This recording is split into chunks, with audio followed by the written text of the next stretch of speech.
After losing my beloved husband, my mother supported me and my son, but then she fell gravely ill and passed away, leaving an inheritance of $3 million.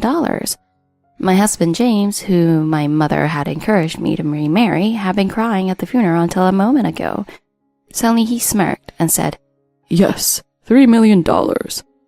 It seemed he had a plan to take the inheritance for himself. He started making contracts for houses and cars, feeling confident. But a month later, he panicked when he checked the bank account. Where's the $3 million? What are you talking about? I had outsmarted his plan with the help of an unexpected person. My name is Emily Osborne, a 45-year-old full-time housewife. My husband, James, is 38, 7 years younger than me. He's actually my second husband. I first got married at the age of 27 to my high school classmate, Henry.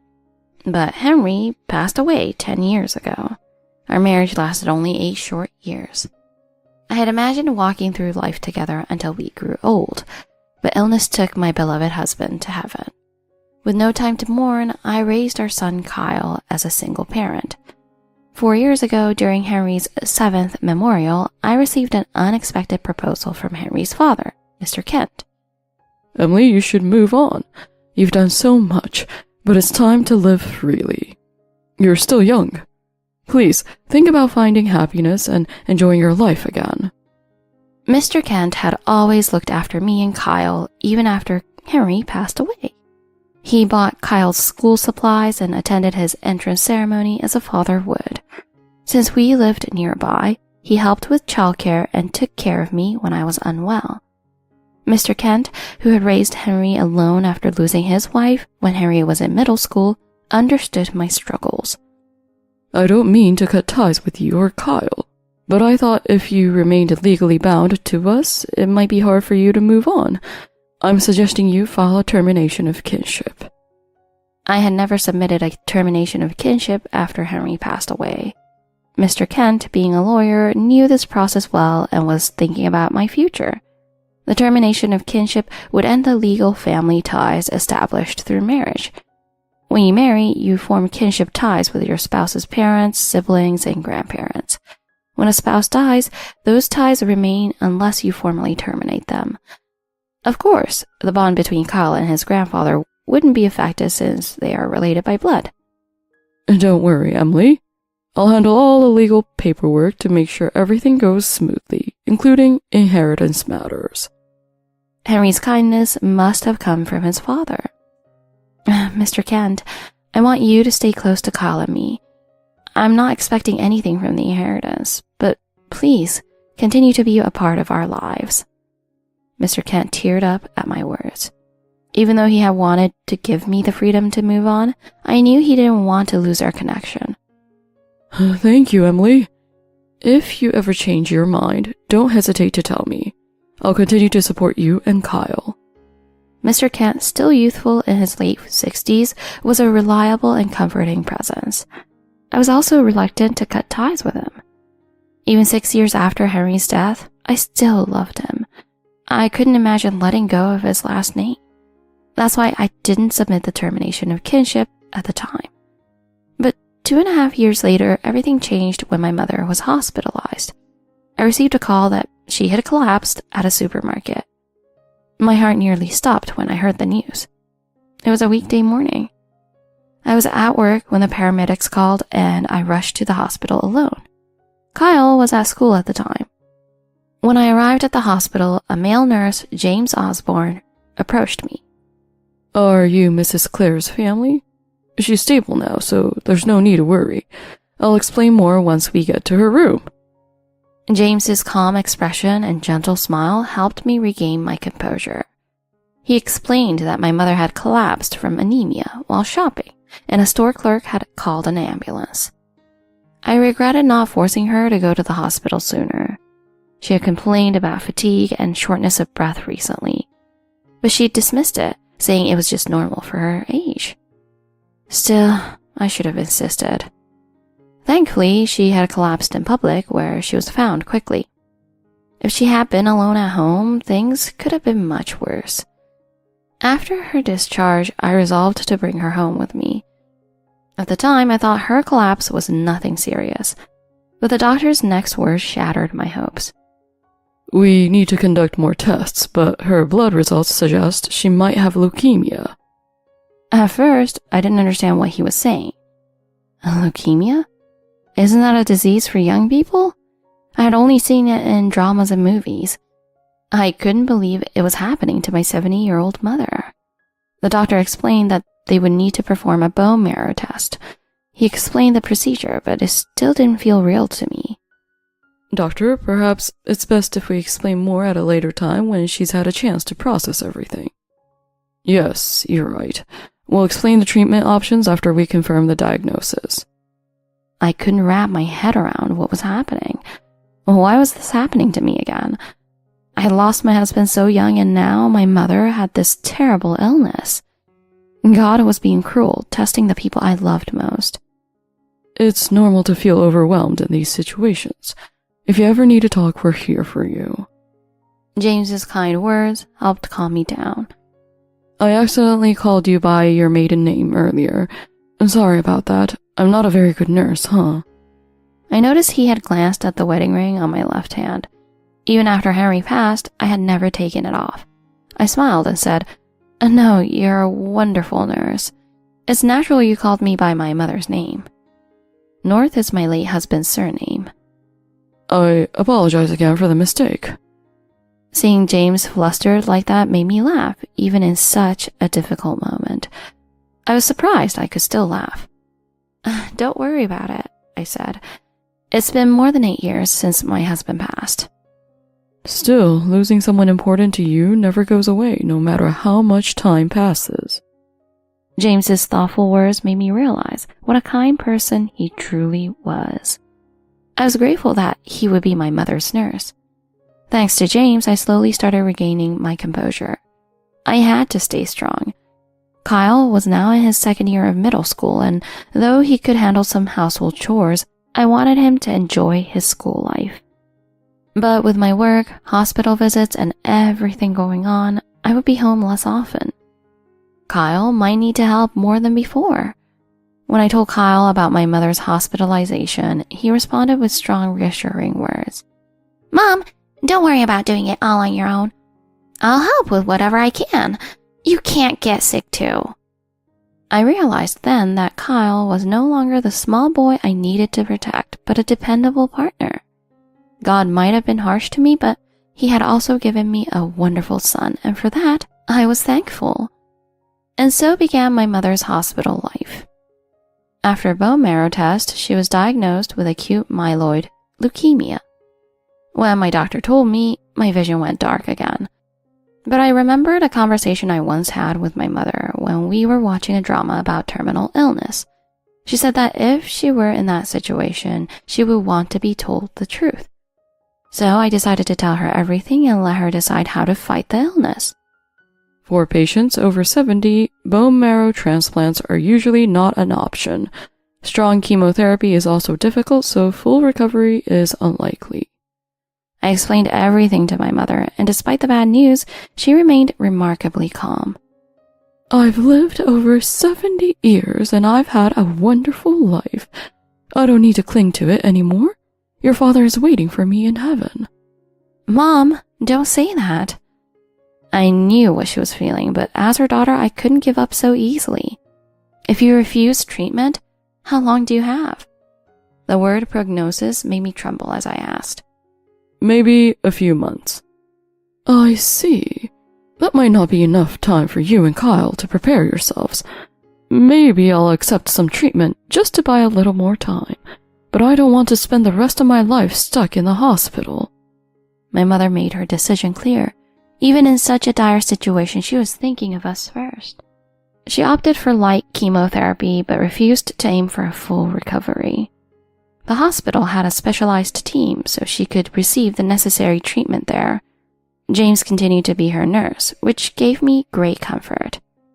Emily, you're so busy. You don't need to visit me every day. I can rent my clothes from the hospital service, so you don't need to bring me anything. No, Mom. I want to come and see you every day. My mother tried to make things easier for me, but when Kyle visited, her face lit up. After enduring chemotherapy, my mother was eventually allowed to go home for a while. She wanted to spend as much time as possible at home. But before her discharge, while I was packing up her things, James peeked into the room and handed me a note. It's against hospital rules for nurses to share personal contact information with patients' families, but I want you to have this in case you ever need to talk. His whispered words made my heart race. If it's not a bother, I'd love to stay in touch and help however I can. His sincerity caught me off guard. Thank you. I like to keep in touch. You've been such a great help, and I'd love to show my gratitude. I'm sorry, this is so inappropriate of me, especially while your mother's sick, but feel free to reach out whenever. James's words gave me a little hope, but I quickly reminded myself not to get carried away. What was I thinking? I'm a 43-year-old woman. There's no way someone 7 years younger than me would be interested. But it turned out that James really did care for me. After my mother was discharged, James would visit often, even on his days off. He would spend time with my mother, and she was always happy to see him. James, every time I see you, I feel better. If I had a son like you, I'd be so happy. I think my mother could sense that I am beginning to have feelings for James. If Emily ever gives you a chance, don't hesitate. If Mrs. Clare is giving me a push, maybe I'll gather the courage to ask her out. His teasing smile made my heart skip a beat. Could he really be interested in me? I'm not going to be around much longer, but I worry about Emily and Kyle. I hope they find someone dependable and kind to take care of them. Mom, stop. You're embarrassing me. It's not embarrassing at all. I'd be honored if I could be the one to support you and Kyle. James's sudden confession left me speechless. Could this really be happening? I had never forgotten Henry, but I had started to fall for James.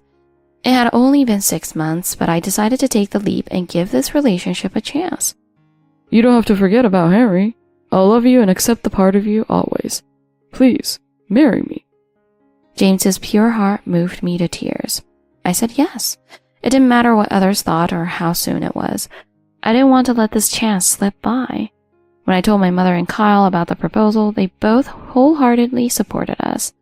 With my mother's illness and everything going on, my wedding would be small, but Mr. Kent was also supportive. Emily, I'm so happy for you. There's no better news than your remarriage. We can't celebrate too much with Mrs. Clare's health, but I'm rooting for you. Mr. Kent even helped guide me through the process of submitting the termination of kinship. Everything seemed to be falling into place, but then tragedy struck again. Shortly after our marriage, my mother passed away. Even though I had been prepared, it still hurt more than I could bear. Kyle and I were heartbroken, crying endlessly during the funeral preparations. My husband James had also been mourning, until suddenly his demeanor changed. Yes, $3 million.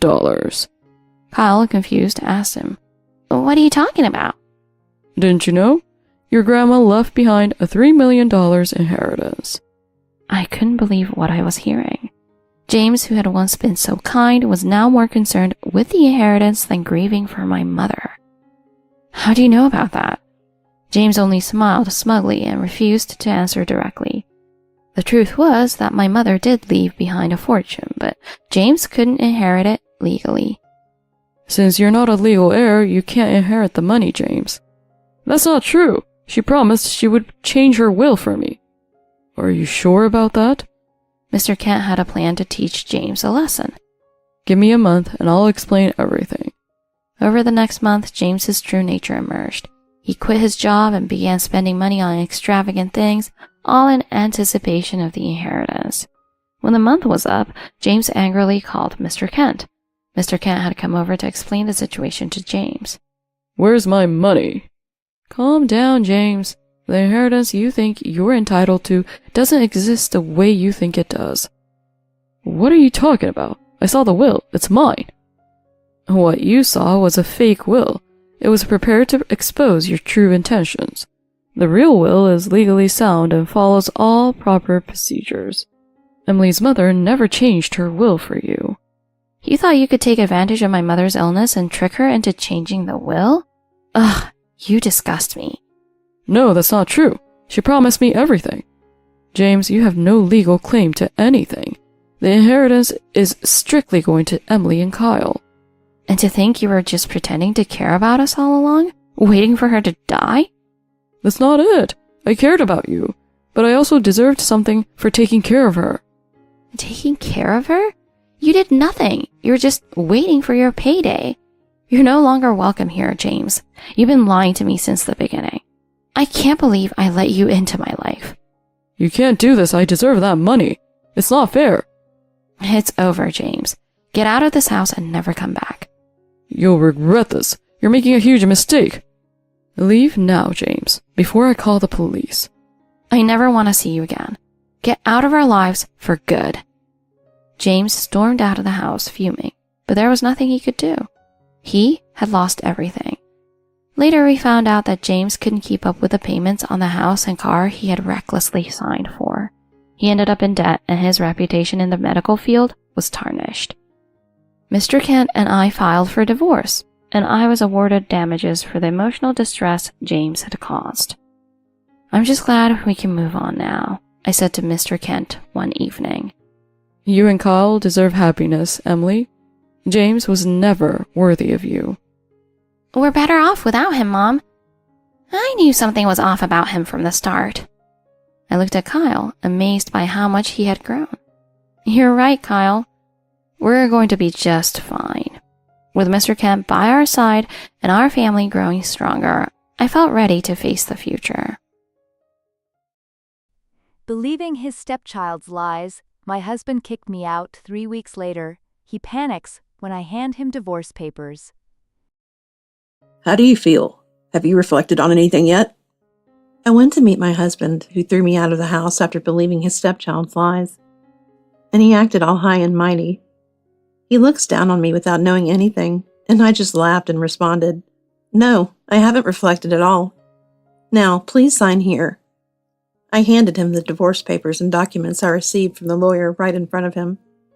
My husband, looking calm, signed the divorce papers. When he saw the documents, he froze in shock. His stepchild also panicked when they realized that their lies had been exposed and when they learned the truth.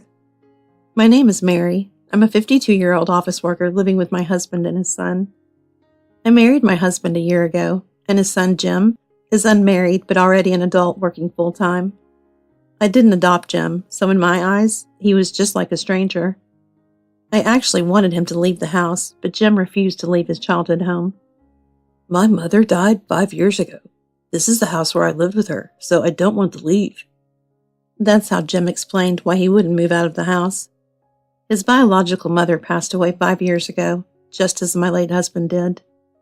I also have an adult daughter, Emma, and she supported my decision to remarry.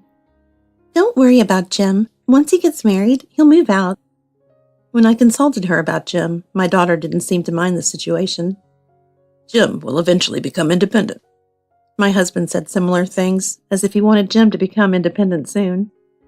I could understand Jim's feelings about not wanting to leave the house he shared with his mother, but his defiant attitude toward me was unbearable. My mom was a better cook, but I guess I'll eat your terrible food since I have no choice. While eating the meal I cooked, Jim sighed and muttered things like that. I didn't know how great a cook his mother was, but his words made me feel depressed.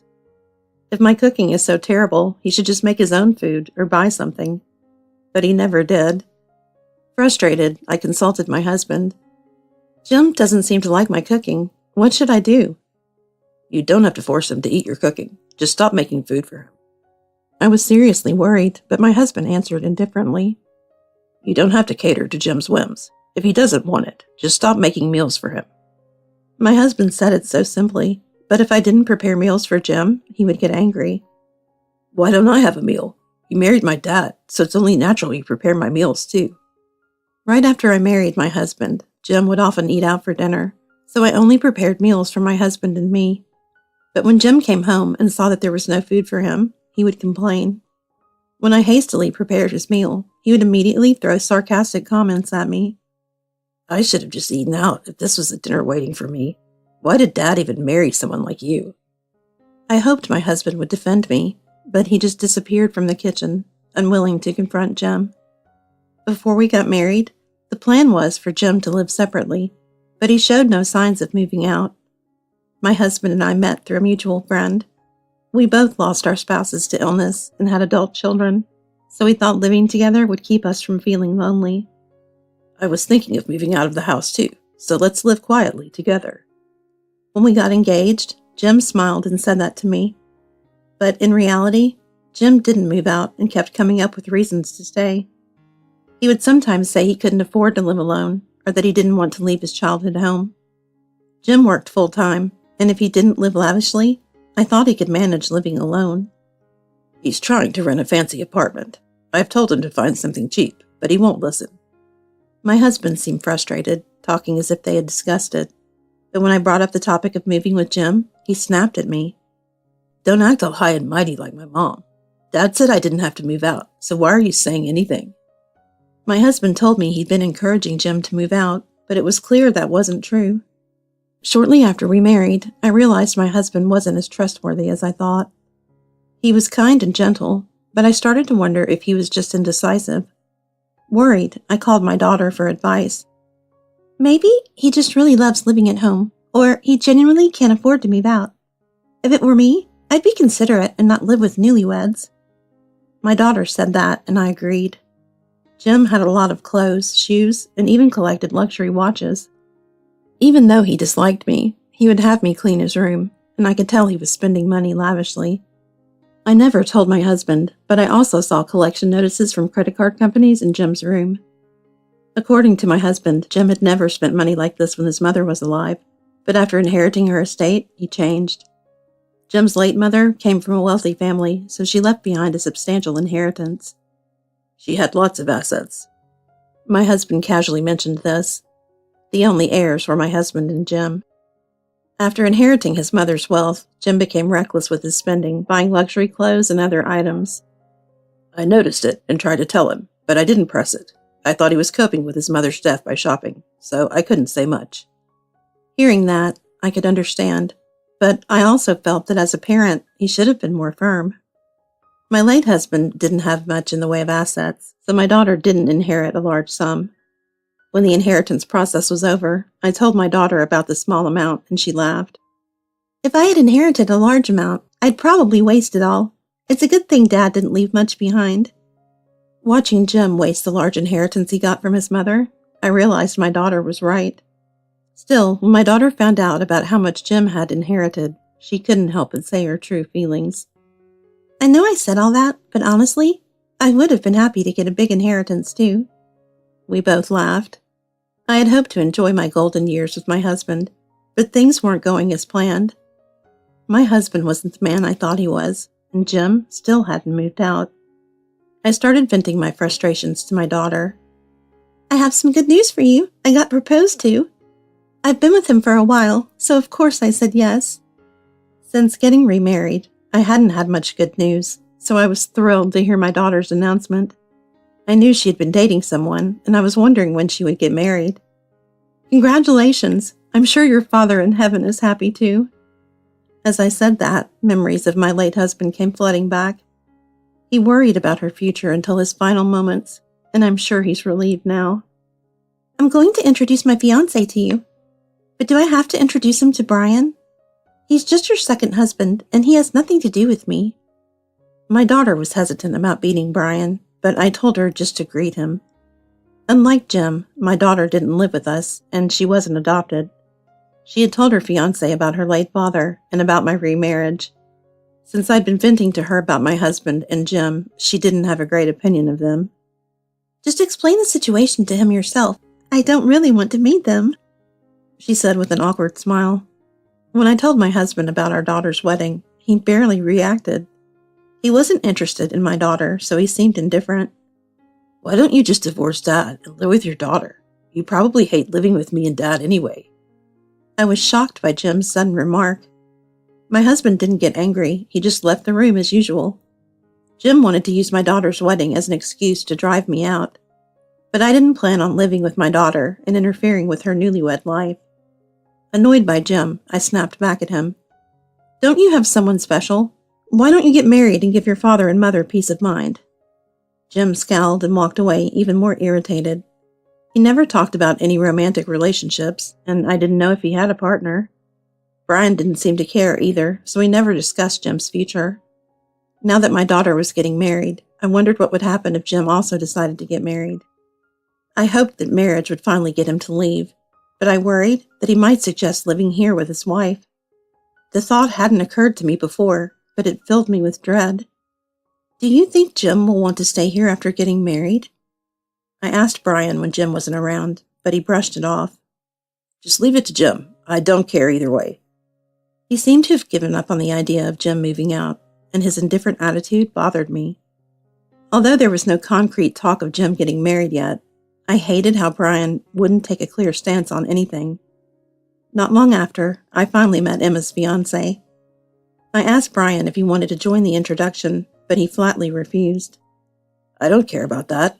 You don't need to invite me to the wedding either. I had expected that response from him, but I was still disappointed he didn't even congratulate her. I ignored him and went to meet Emma's fiancé. He turned out to be a wonderful person, and I felt relieved. He was around Jim's age, but he was much more mature and reliable. I was impressed that my daughter had chosen such a great man. You found yourself a wonderful person. I'm so relieved.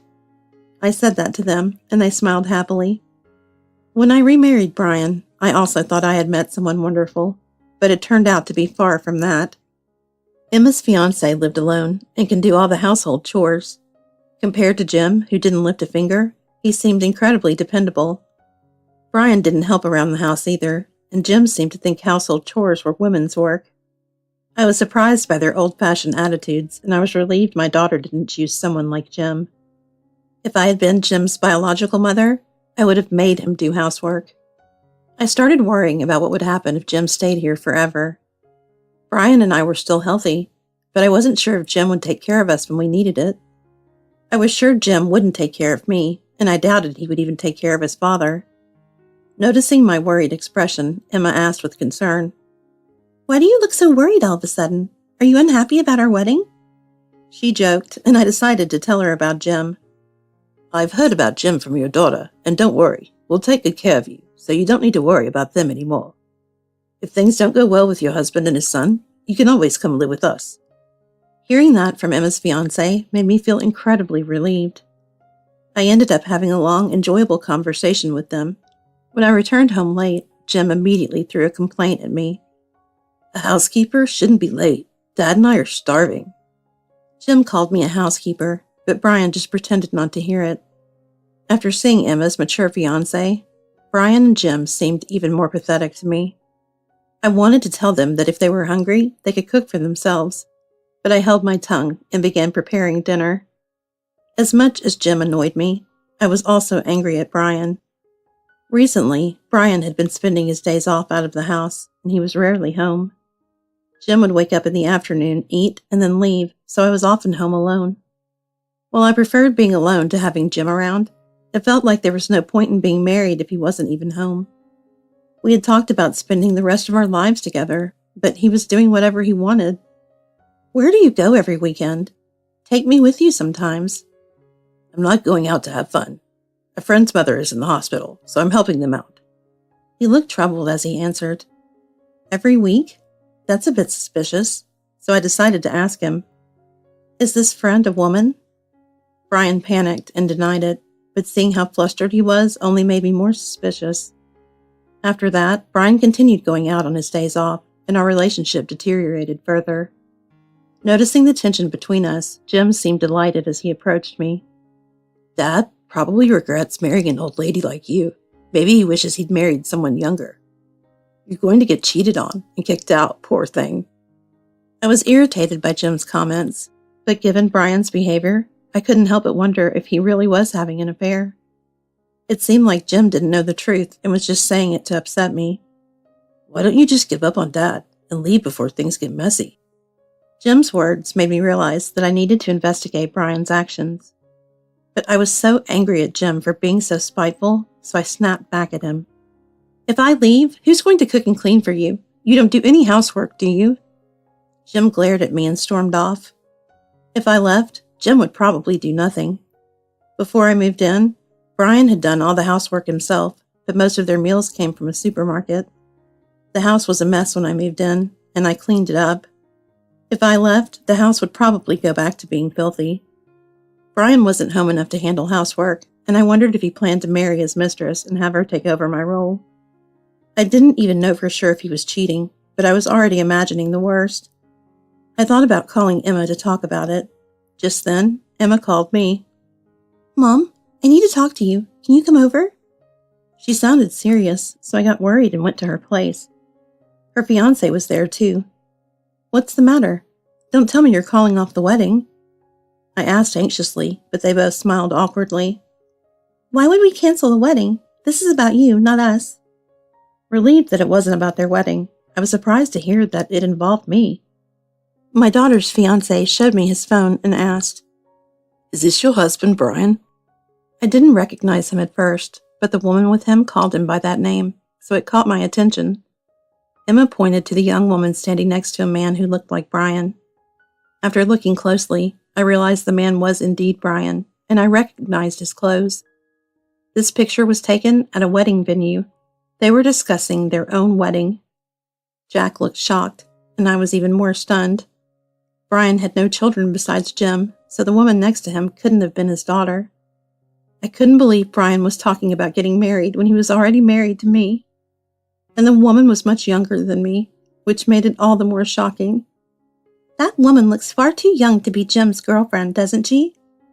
Emma asked, and I recalled Brian's suspicious behavior. I had suspected he might be cheating, but I never imagined he would be with someone so much younger. "I haven't heard anything about Jim getting married. Maybe they're keeping it a secret, but I doubt Jim would tell me anyway." Emma and I both thought it was unlikely that Jim would share such news with me. Brian would probably keep it quiet, just as he had shown no interest in Emma's wedding. I suspect this woman might be his mistress. I never thought he'd be involved with someone so young.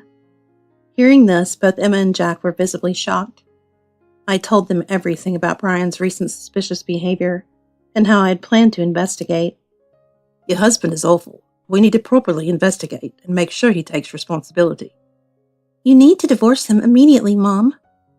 I was determined to leave him, but like Emma's fiancé said, we needed to gather evidence first. "Let's hire a private investigator right away." Jack started looking up detective agencies. "Don't worry about your future, Mom. You can come live with us." Jack nodded in agreement, and I felt reassured. After talking with them for a while, I returned home, feeling determined to stay calm and wait for the investigation. When I got home, Jim immediately started complaining. "Hurry up and make dinner. Housekeepers shouldn't be out so late." His attitude irritated me, but I started making dinner as usual. I had already decided that once I had proof of Brian's affair, I would leave. But I didn't want to give Jim the satisfaction of seeing me suffer. I knew Jim would struggle without me, but that wasn't my problem anymore. If Brian remarried, Jim would have to rely on his new wife, and he wouldn't be able to treat her the same way he treated me. When Brian came home, I asked him casually, "Will you be attending our daughter's wedding? They're having it at a prestigious venue." When I mentioned the name of the venue, Brian's face stiffened for a moment. "You've heard of that venue, haven't you?" I asked him, and though he denied it, he was clearly flustered. Seeing his reaction, I became more certain that he was the man in the photo. I decided not to push the subject further for now, fearing he might catch on to my suspicions. Brian changed the subject, bringing up Jim. "Jim hasn't asked you for money, has he? He's been struggling financially lately." Jim had never asked me for money. He saw me as nothing more than a housekeeper and didn't expect help from me. According to Brian, Jim had been pestering him for money, despite inheriting a large sum from his mother. "He blew through all the money from his mother's inheritance. Now he's asking me for money." I thought about mentioning the debt collection notices I had seen while cleaning Jim's room, but I couldn't bring myself to tell Brian. I didn't feel like confiding in a man who was likely cheating on me, and I was afraid of Jim's reaction if he found out I had seen the notices. He'd probably scream at me and say something like, "Stay out of my business, housekeeper." I simply told Brian that Jim hadn't asked me for money. "Can't you tell him to stop wasting money?" I was stunned by Brian's request. "Jim doesn't see me as anything but a housekeeper. If I tell him, he'll just get angry. You're his father, so you should talk to him." Brian wasn't satisfied and kept pleading with me. "Don't be so cold, please. I'm not good at dealing with tough conversations." Brian was trying to push the responsibility onto me, and I felt a wave of disappointment. I felt both disappointed and suspicious of Brian, who couldn't even talk to his own son. The next day, Brian kept asking me, "Have you talked to Jim about the money yet? What did he say?" He was insistent, even though it was clear he didn't want to confront Jim himself. When I told him I hadn't spoken to Jim yet, Brian got angry. "What are you doing? You need to talk to Jim about this right away." I was fed up with his constant nagging, so I reluctantly approached Jim. "Jim, your father is worried about your spending. He asked me to remind you to be more careful with money." I tried to be as non-confrontational as possible, but Jim exploded in anger. "Who do you think you are, housekeeper? It's my money, and I'll spend it however I want. It's none of your business." I could see why Brian had avoided the conversation. Jim was impossible to reason with. But I wished Brian, as Jim's father, would step up and handle it himself. I began to imagine that Brian didn't care about Jim anymore and was only focused on his affair. Jim glared at me with hatred. "I'll get you kicked out of this house. Just wait." I knew that once I had proof of Brian's infidelity, I'd leave on my own terms, but Jim's words still stung. A few days later, Emma called to tell me the results of the investigation. "Mom, we have the proof." She asked me to meet her and Jack at a local restaurant.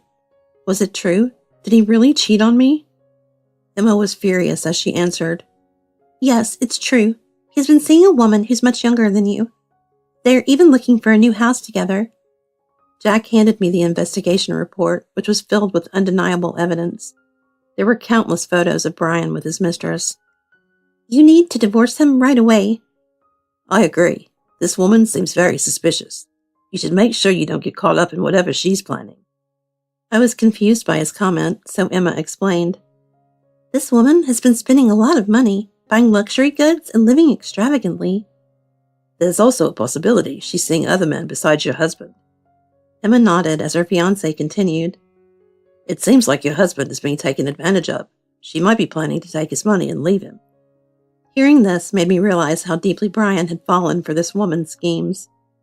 They've already been to the wedding venue, and she might have taken money from him for wedding preparations and a new house. You need to divorce him before she takes everything. His words gave me a sense of urgency. I had to act quickly. After discussing the next steps with Emma and her fiancé, I returned home with the investigation report in hand. When I arrived, I found Jim and Brian talking in the living room. "Mary, come here. We need to talk." Brian called me over with a serious expression. I thought it was the perfect opportunity to confront him. Jim was smirking as he glanced at me. "You've been seeing a younger guy, haven't you? Dad saw you at a family restaurant with him today." Jim showed me a picture on his phone of me with Emma's fiancé. "Caught red-handed. How embarrassing. Dating someone the same age as your daughter?" Jim was gloating, but I didn't let it affect me. "That's Emma's fiancé, and she was with us at the restaurant." But Brian wouldn't listen. "Jim caught you in the act. You've been cheating on me, haven't you?" He believed Jim's story without question. "Dad, kick her out. Let's live together again like before." "I agree with Jim. Leave this house, Mary. We'll deal with the divorce and money later." I could hardly believe the arrogance in Brian's voice. He really thought I was the guilty one. I felt like laughing at how clueless he was. I wasn't going to argue with him now. It wasn't worth it. "All right, I'll leave. We can discuss the divorce and financial matters later." Jim yelled as I walked toward the door. "Make us dinner before you go. I'm hungry." Even at that moment, all he cared about was food. I ignored him and left the house with the investigation report in my bag. I went straight to Emma's house and explained what had happened. "I can't believe they mistook me for your lover." Jack shook his head in disbelief. "That man is delusional." I knew I had made the right choice by leaving. I asked Emma and Jack to help me with the divorce proceedings, and they agreed. Just to be sure, I asked them, "Are you sure you'll be okay with me living with you after you're married?" "Of course, Mom. We want you to live with us." I was grateful for their kindness. "We should hire a lawyer to handle the divorce and alimony. Your husband might refuse to pay if things get complicated." I agreed. It was best to leave it to a professional. 3 weeks passed before Brian finally contacted me. "Let's meet and discuss things at the house. Bring the divorce papers." I knew he'd been preparing for this. On the day of the meeting, I arrived with Emma. Jack, and our lawyer. Why didn't you come alone? Brian panicked when he saw us. You never said I had to come alone. The house was a mess. It had only been 3 weeks, but it was already filthy. You still haven't learned your lesson, have you? Even with all these people, you'll still pay us alimony. I couldn't help but laugh at how clueless he still was. I haven't learned anything because I've done nothing wrong. Here, sign these. I handed Brian the divorce papers. He froze when he saw the documents. Why am I paying alimony? You're the one who cheated. He showed the same blurry photo again. We have proof of your affair. That's me in the photo. The woman with me is my fiancée, her daughter. Jim was speechless. I don't believe it. We'll take this to court. Go ahead. The lawyer handed Jim and Brian the investigator's report. Dad, you were cheating on her? There's actual proof? Brian was too ashamed to answer. I can't pay alimony. I'm broke. I'm in debt. And I borrowed money for the wedding and honeymoon. Jim was in shock. You're not remarrying, are you? I don't want to lose half of your inheritance. Jim's true motive became clear. You've already spent all of Mom's inheritance? Brian nodded, looking defeated, collapsed in disbelief. Dad, can't you lend me some money? You've got some left, right? Brian begged Jim for help, but Jim had none to give. Jim had already burned through his own inheritance. I reminded them. Jim, I found debt collection notices in your room. At your age, asking your mom to clean your room is just embarrassing. Jim went quiet. Stop pretending to be a victim. Jim is an adult now, and he should take responsibility for his actions. The lawyer presented the alimony documents, and Bryant reluctantly signed them. I hope you can afford to keep paying after you remarry. Brian paled as Emma's fiancé continued. I heard your mistress is spending your money and seeing other men. Brian turned white as a sheet. He frantically tried to call her, but she didn't pick up. Mary, I'm sorry. Don't leave us. Dad's never home, and I'm tired of eating junk food. Jim begged, but I refused. Ask your father's new wife. You'll have a young housekeeper soon enough. Jim gave up and asked for money instead. We're not giving you anything. You can use the house as collateral for a loan. I reminded them the house was rented, not owned. As we were leaving, Brian begged. Mary, wait. Don't divorce me yet. I turned him down coldly. Remember when you asked if I'd reflected on my actions? You should be the one reflecting. We left him and Jim behind and headed straight to City Hall to file for divorce. After the divorce, I moved in with Emma and Jack. It was a bit cramped, but we were moving to a bigger place soon. They had already planned for me to live with them. I was grateful for their kindness. Don't look so sad. You got away from that awful man. Emma's words helped lift my spirits. I focused on preparing for her wedding and our upcoming move. I heard your ex-husband got scammed. I was surprised, and Jack explained. He tried to get a refund from the wedding venue, and they told him he had already been paid. My ex-husband had given his mistress a large sum of money for a wedding that would never happen. He had been completely scammed. He even borrowed money for a honeymoon that will never happen. I wasn't surprised. I worried whether he would continue paying alimony. Jim called me a few days later. Mom, help me. Dad moved out, and I have nowhere to go. I reminded him, I'm not your mother, we're not related, and I've divorced your father. He kept begging, but I stood firm. Take this as a chance to grow up and live on your own. He yelled at me in frustration. I can't believe you're abandoning me. I asked him how much debt my ex-husband had. Dad lost everything and borrowed more than I did. He's buried in debt. I felt both satisfaction and sadness hearing this. Jim's mother had left him a substantial inheritance, and he wasted it all. Jim still called me for help occasionally, but I refused every time. Eventually, Jack told Jim he would report him to the police if he kept harassing me. That finally scared Jim off. Soon after, my ex-husband called me.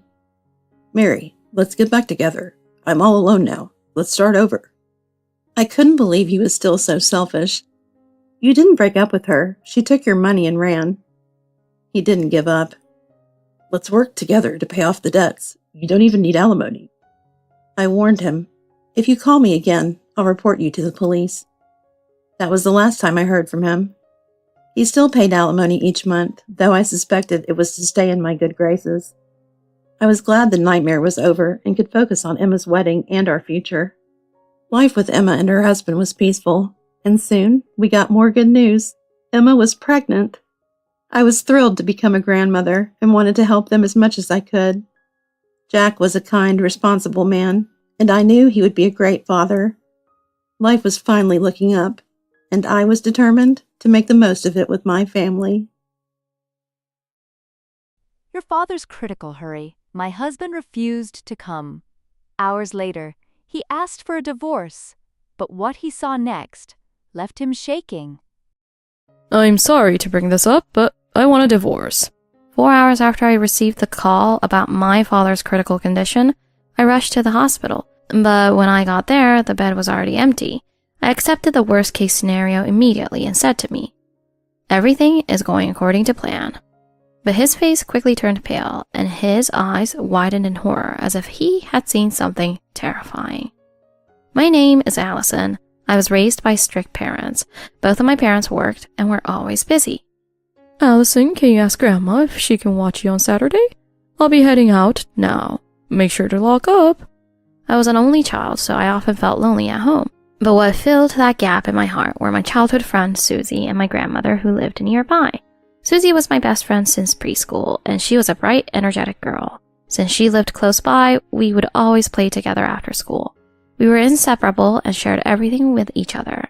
My grandmother lived just a 2-minute walk from my house. Since my parents often came homely, I would go straight to her house after school almost every day. "Welcome back, Allison. Tonight's dinner is beef stew." My grandmother greeted me with a dinner menu as a daily routine.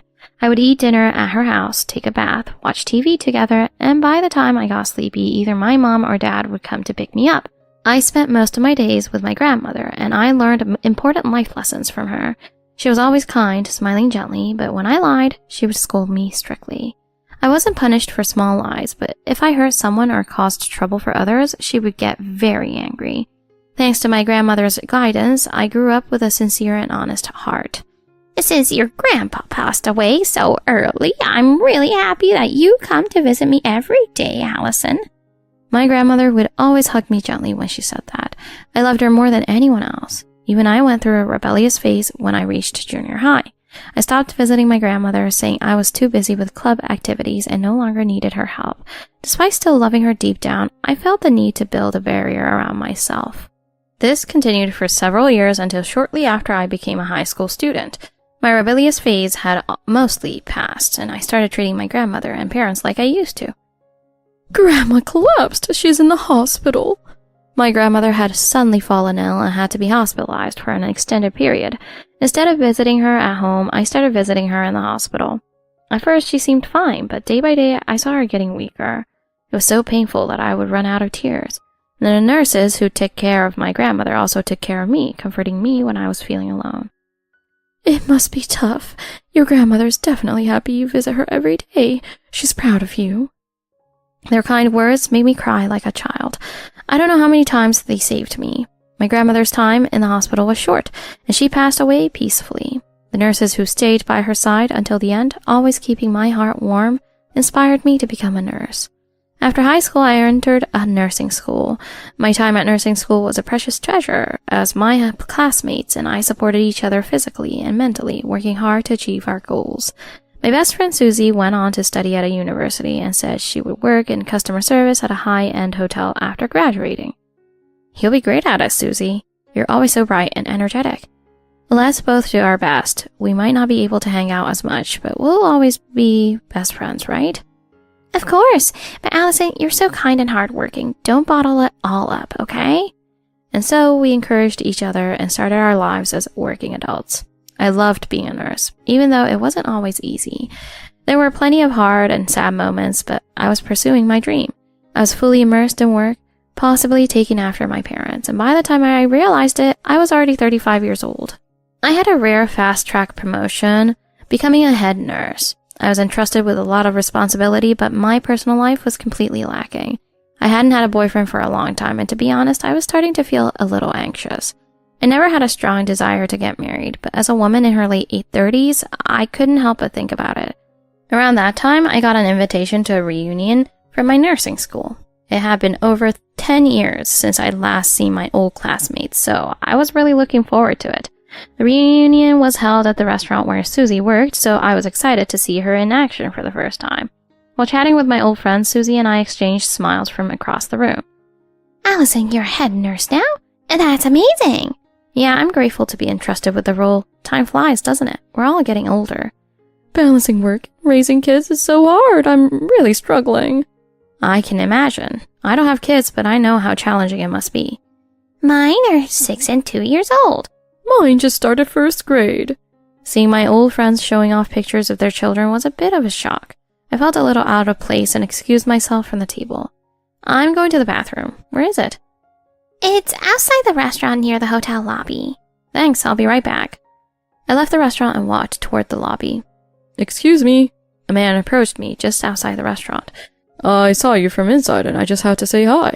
He seemed nervous and shy, but he was well dressed and polite. I don't usually do this, but you seemed so lovely, I couldn't resist. No, it's not creepy at all. I'm flattered. Thank you. And that's how I met Tom, a somewhat awkward but kind man. We talked for a bit, and he told me he worked as a sales manager at a large company. If you don't mind, I'd love to see you again.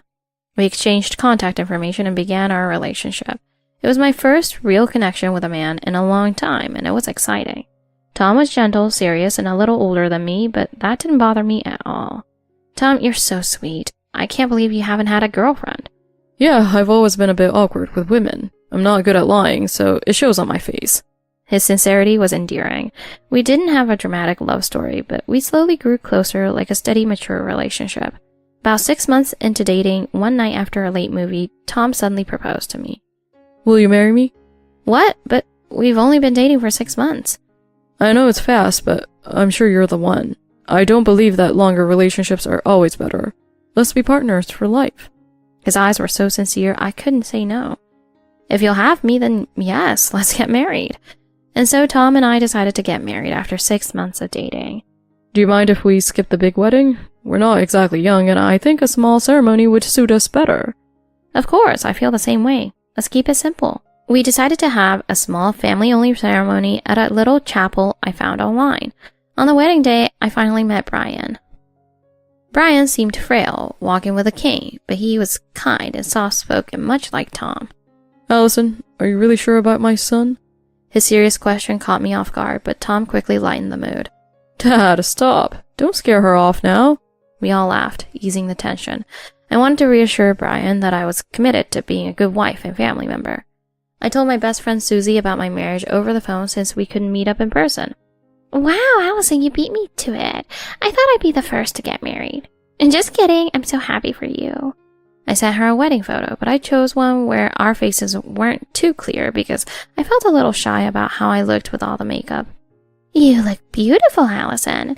That chapel is amazing. I'm totally using it for my wedding, whenever that happens. Tom and I settled into married life, and we moved in with his father as per Tom's request. I can't leave Dad alone. I promised I'd take care of him, and I might need your help sometimes. Of course, I don't mind. Brian was very kind, and I felt comfortable living with him. Tom was busy with his job, often coming home late, while I worked irregular hours as a nurse. We rarely saw each other, but we got along well like an old married couple rather than newlyweds. About 6 months after our marriage, Brian's health took a turn for the worse. One day, while I was at home, he suddenly collapsed. Fortunately, I was able to call an ambulance and get him to the hospital right away. I'm so sorry for worrying everyone. Don't apologize. Let's focus on getting you better. Tom came to the hospital later and thanked me for everything. Dad, I'm so glad Allison was here.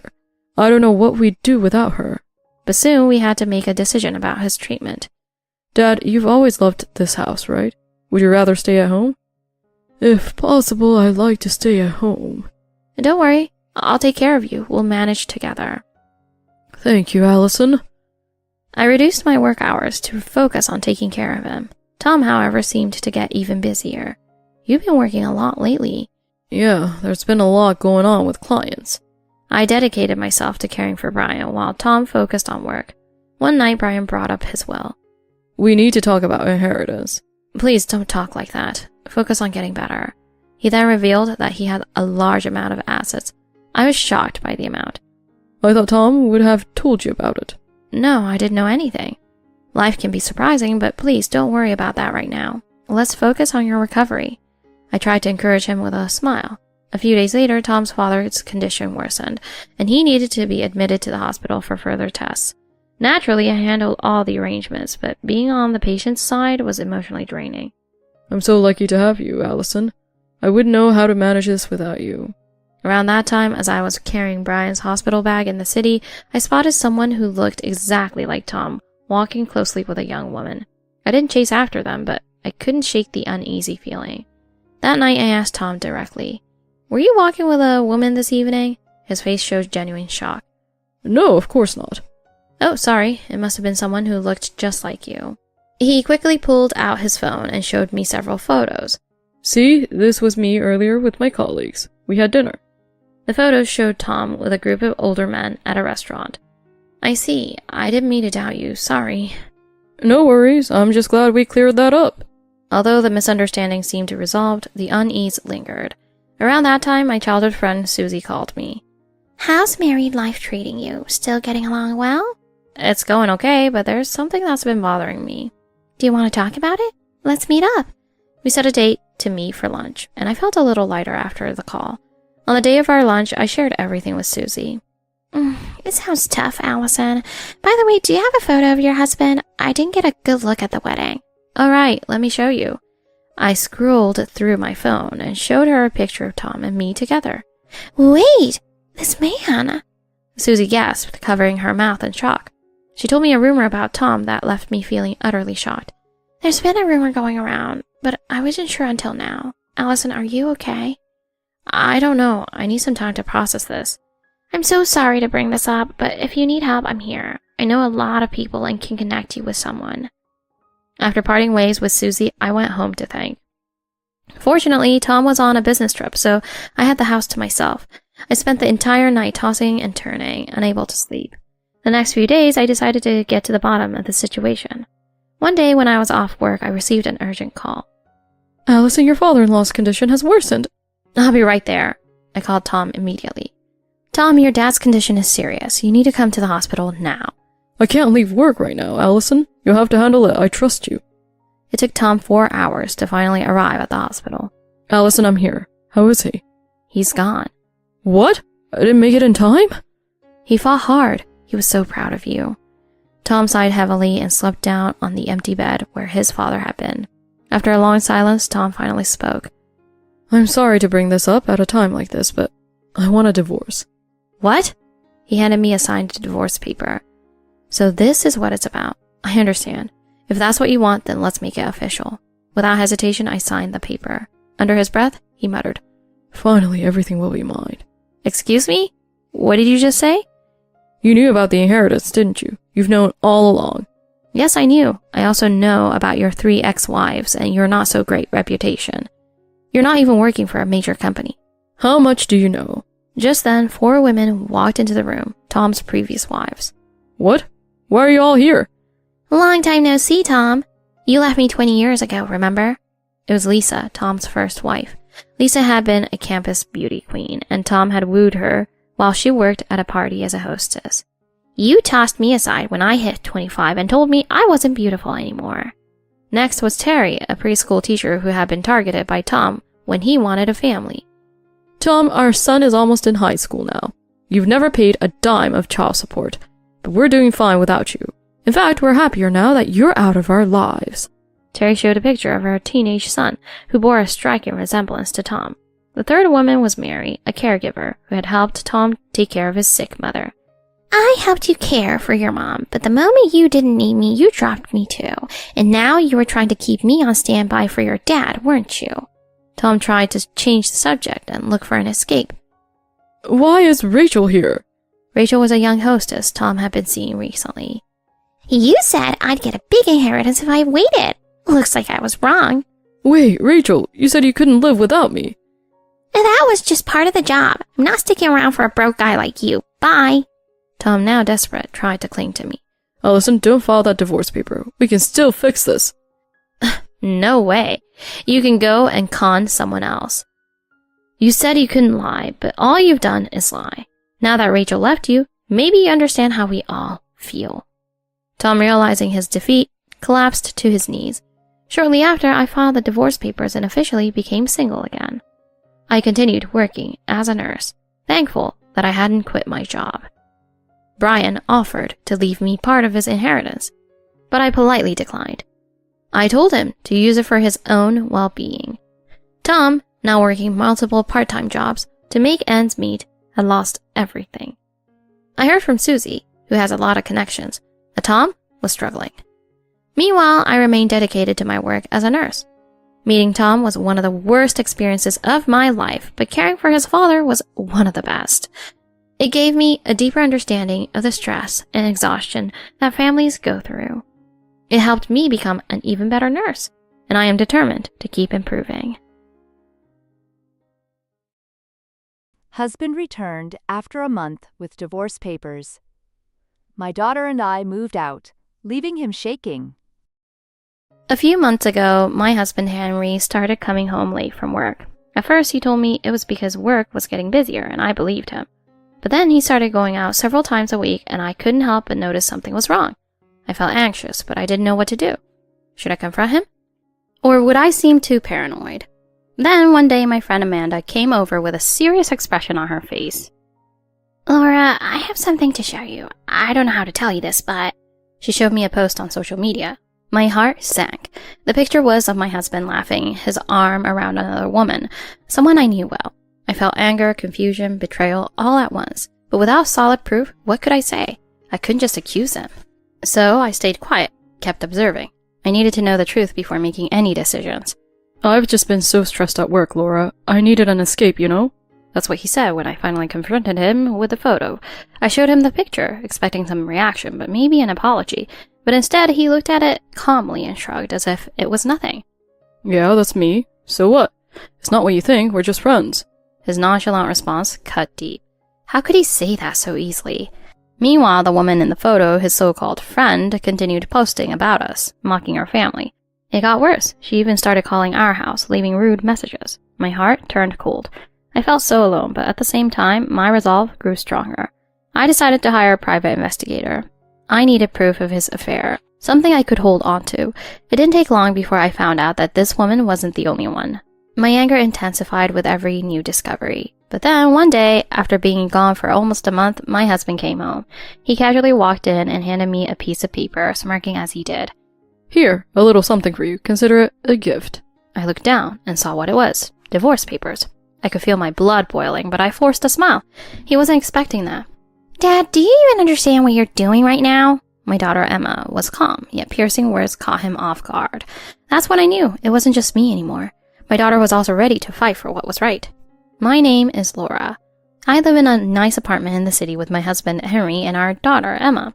From the outside, everything seemed perfect, like we were the ideal family. But looking back now, I realize how much I ignored. I met Henry when we were both working at the same company. He was charming, confident, and popular, especially with the women at work.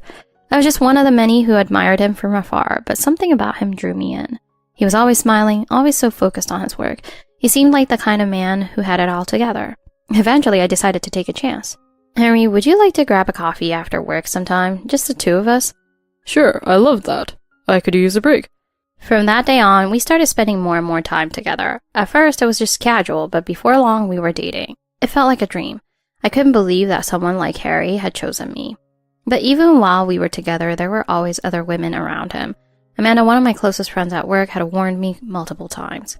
Are you sure about Henry? He's friendly with a lot of women, you know. I know, but I trust him. I mean, we're together now, so I have to believe in that. Looking back, I realized how naive I was. I was blinded by my love for him, or maybe it was desperation. I didn't want to lose him, and maybe that's why I ignored the signs.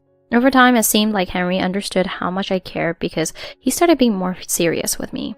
Laura, let's get married. What do you think? Really? Yes, I'd love that.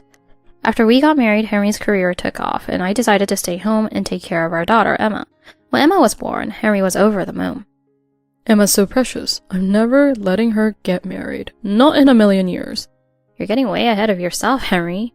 Those were happy times. We felt like a real family supporting each other, or so I thought. But as the years passed, things started to change. It wasn't sudden, it was slow, almost unnoticeable at first. By the time Emma turned 12 and was getting ready for middle school, I began to feel it. Every morning, we'd have breakfast together. I'd see Henry and Emma off, and then I'd wait for them to come home. Our routine seemed normal, but something was off. Henry started coming home later and later. "You're late again. I've been worried. Is everything okay at work?" Sorry, Laura. Work's been a nightmare lately. I've got so much overtime. I wanted to believe him. I wanted to support him. He worked hard, and I respected that. But his nights out started to increase, and my anxiety grew with them. One evening after putting Emma to bed, I couldn't take it anymore. "Henry, is everything really okay at work? You've been acting strange lately." Not this again. I'm just busy, Laura. Stop worrying so much. His words stung, but I let it go. I didn't want to push him. But as I sat alone in the living room that night, the loneliness crept in. It felt like we were growing apart, like he was slipping away from me, and I didn't know why. One night, Henry called to tell me he was staying at the office overnight to finish up some work. I wanted to believe him, but something didn't feel right. I called Amanda to see if she could find out what was going on. "Henry left work hours ago. He's not there." I stood frozen, the phone shaking in my hand. Where was he? What was he doing? Why was he lying to me? I didn't have the courage to confront him directly. That night, I didn't sleep at all. The next day, Henry came home as if nothing had happened. That was the moment I made up my mind. I had to find out the truth. "Henry, I need to talk to you. Where were you last night?" I told you I was at work. Why are you asking? "I called the office. They said you left early." I watched as his face tensed for just a split second before he quickly recovered. Oh, right. I met up with a friend after work. We went for drinks. I didn't want to worry you. "Really? Is that all?" Yeah, I stayed at his place because I had too much to drink. Sorry. He was lying. I knew it. But I couldn't bring myself to push him further. I felt so defeated. As the days went by, Henry's nights out became more frequent. I felt like I was falling into a dark pit, spiraling deeper with every passing day. The happiness that once filled our home seemed like a distant memory. "Henry, please. I'm begging you. Just tell me the truth. What's happening between us?" I've told you 100 times already, Laura. I'm just stressed, okay? Can we drop this? His words were cold, dismissive. I could feel the cracks in our family growing wider, but he didn't seem to care. All I could do was cry in the dark alone, while Emma's innocent smile became the only thing keeping me going. Then one day, Amanda came to me with something that would change everything. "Laura, you need to see this. I didn't know how to show you, but I think you need to know." She handed me her phone, and there it was. Henry and another woman, arms around each other, laughing. But this wasn't just any woman. It was a coworker of mine, someone I thought I could trust. This is Henry. Why would he do this? Why was she? "I don't know, Laura. I'm so sorry. I saw the post and thought you needed to know. It's public too. Anyone can see it." My hands were shaking as I stared at the screen. Why would she post this publicly? Why would she flaunt it like that, knowing I could see it? Why? Why would she do this? What does she want? "Maybe she wants you to know. Maybe she's trying to push you. I don't know, but you need to decide what to do next." Her words sent a chill down my spine. It felt like my world was crumbling, but I had to stay strong for Emma. That night I sat alone in the living room, holding my head in my hands. How did we end up here? How could the man I trusted betray us like this? And how could I face Emma with this hanging over us? I thought about confronting Henry, but I knew he would just lie again. Without definitive proof, he would keep spinning his web of lies. And what about Emma? How would she handle this? Could I tell her the truth? I didn't sleep that night. My mind was racing with thoughts of Emma's future. As the days went by, Henry's behavior didn't change. He kept coming home late, kept making excuses, and I kept holding back, waiting for the right moment. One day after another petty argument, I reached my breaking point. This is you, isn't it?" I shoved the photo in his face, the one from the social media post. For a moment, he looked shocked, but then his expression quickly shifted to indifference. Yeah, it's me. So what? So what? So what? How could you say that? Why are you doing this to us? I told you, Laura, I've been stressed out. I needed a break, okay? His casual admission took my breath away. All this time, he had been lying about work, about staying late at the office, and now he just casually admitted to seeing someone else. You think this is just a break? What about Emma? Do you even care about her? I'm not saying I don't care about you or Emma. I just needed some space, alright? His words, his tone, they were so flippant, so detached. I couldn't believe this was the same man who once promised me the world. You have a family, Henry. There are other ways to relieve stress that don't involve betraying your wife and daughter.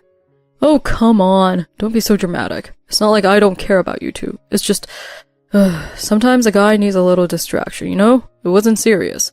His words were like a dagger to my heart. I could feel the love I had for him slipping away, replaced by a deep sense of betrayal. How can you say that? How can you brush it off like it means nothing? Because it doesn't mean anything. You're making this a bigger deal than it is. I stared at him, feeling the last remnants of my love for him drain away. That night, as I sat alone on the couch, I knew I couldn't stay silent any longer. For Emma's sake, I had to do something. I had to fight for her future. A few days later, I took the plunge and hired a private investigator. It wasn't an easy decision, but I couldn't bear to live in the dark any longer. The day I met with the investigator, my hands were trembling, but I knew this was my only way out. Please, find out the truth. I can't live like this anymore. Don't worry, Laura. We'll get to the bottom of this. You'll have the answers soon. Weeks passed, and I waited anxiously for the results. Then one day, the investigator called me with the proof I have been waiting for. We have everything.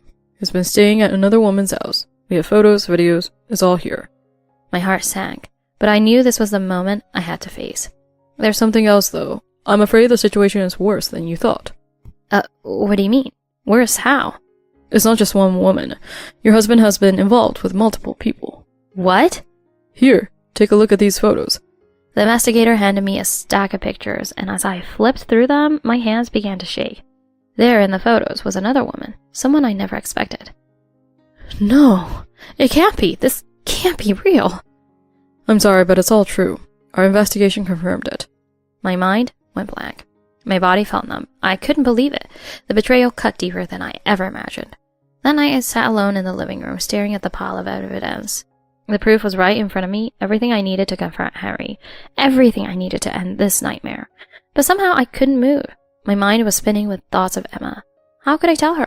How could I explain that her father was destroying our family? The next day I took the stack of evidence and started preparing for divorce. For Emma's sake, I needed to be strong. I had to get through this. A few days later, I met Amanda again. Laura, are you okay? You don't look well.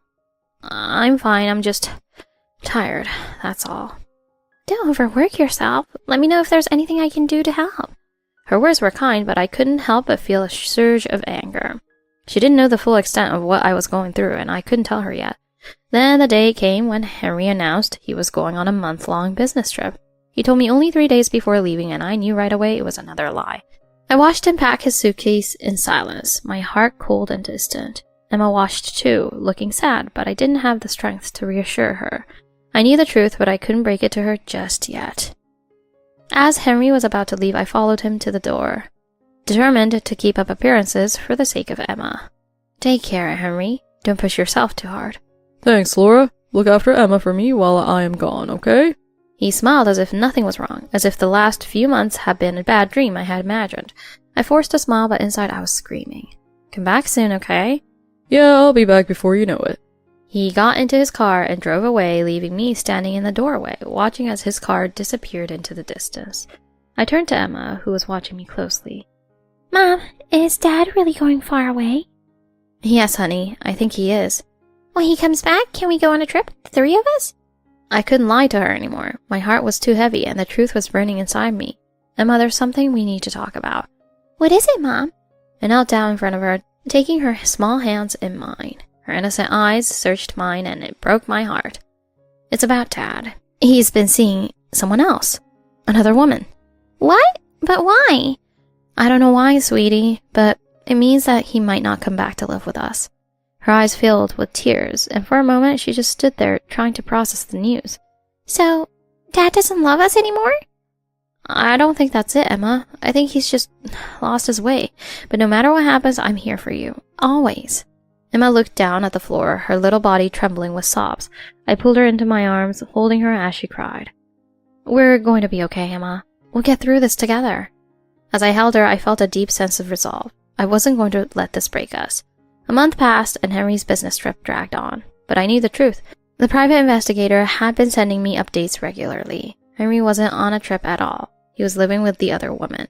Then one day, without warning, he came back. Welcome home, Henry. I'm glad you're back safe. Thanks, it's been a long trip. He smiled that same empty smile, pretending everything was normal. How was work? Busy, but I brought you something. He reached into his suitcase and pulled out a small envelope, handing it to me.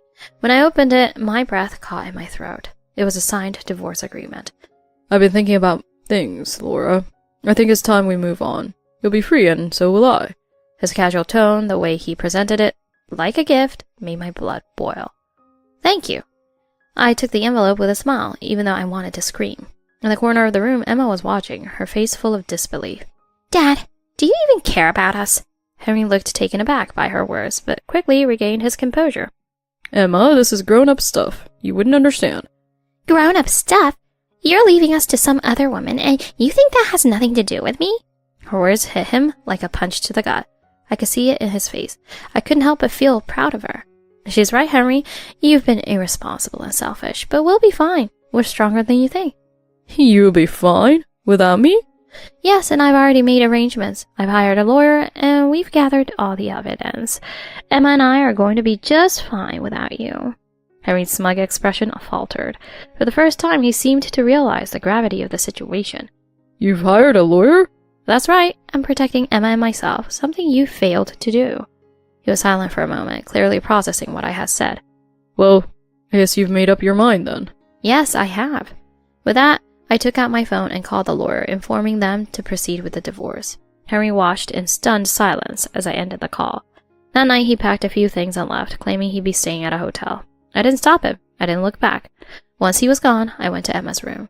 She was sitting on her bed, hugging her pillow tightly. It's going to be okay, Emma. We're going to be okay. Emma didn't say anything, but she nodded, her tears soaking into her pillow. Over the next few days, I started planning for our future. I had already spoken to my lawyer about moving forward with the divorce, but I knew there was more to be done. I couldn't just let Henry get away with everything. That's when I remembered someone from my past who might be able to help me. The next morning, I made a call to someone I hadn't spoken to in years, my former colleague, Sarah. She had a reputation for knowing everything about everyone. Hi, Sarah. It's been a long time. I hope you're doing well. Well, Laura. This is a surprise. I thought you forgot about me. What's going on? I need your help, Sarah. It's about Henry. He's been cheating on me, and I need to find out more about the woman he's seeing. Sarah chuckled on the other end, her voice dripping with amusement. So, the golden boy's finally slipped up, huh? I've always known something was off about him. Tell me everything. I explained the situation, how I had hired a private investigator, the evidence I had gathered, and the fact that Henry had been seeing multiple women. I want to make sure he can't just walk away from this without facing consequences. You came to the right person. I know a few people who can make life very difficult for someone like Henry. I'm more than happy to help you out, Laura. He deserves it. Sarah's words, though slightly chilling, gave me a sense of relief. She had always been a bit ruthless, and that's exactly what I needed right now. Thank you, Sarah. I really appreciate it. Don't worry about it. I'll get some people on this, and we'll dig up everything we can. In the meantime, stay strong. You're doing the right thing. After our call, I felt a renewed sense of determination. With Sarah on my side, I knew Henry wouldn't be able to hide from the mess he'd created. Over the next few days, I focused on getting things in order for Emma and me. I began looking for a new place to live, somewhere fresh where we could start over. Emma, too, was adjusting to the changes. She was brave for her age, stronger than I had imagined. Emma, what do you think about moving to a new house? A place where we can have a fresh start? I think that would be nice, Mom. I don't like how things feel here anymore. It's like everything is broken.